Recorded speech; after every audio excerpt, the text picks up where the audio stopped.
Hi everybody, thanks for tuning in today. Adam Parlberg coming at you today, hopefully with some news that you can use. And I want to talk to you today about the West Michigan Regional Purchase Agreement and maybe stir some conversation even at your meetings today. I'm holding in my hands two copies of the purchase agreement. One was a revision from last March of 2017.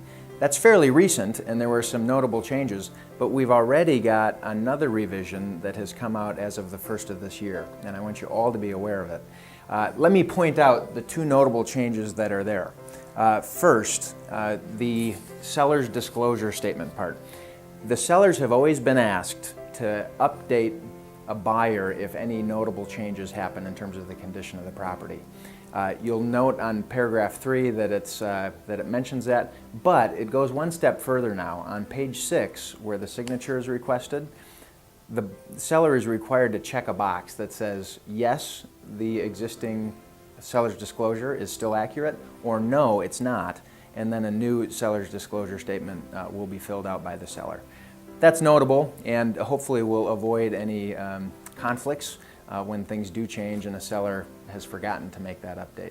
This will draw some good attention to it, we hope. Second of all, the other favorite paragraph, I think maybe for all of us, is wells and septics, right? If you've got a property with a well and septic, there are a number of different criteria that come into play with county rules sometimes. In other counties, they aren't the same.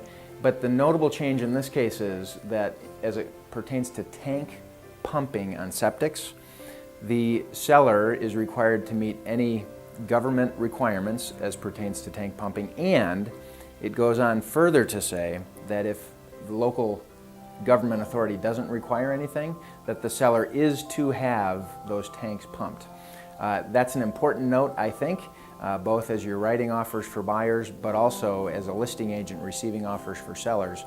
Make sure that's noted, and if it's to be negotiated that tanks aren't to be pumped, that's going to have to be a write-in, a negotiated change. So check these out. These are being updated on all kinds of platforms, local association, e-form sites, zipforms.loop, many of those. Our own Geno 2.0 is going to have an updated forms library as well.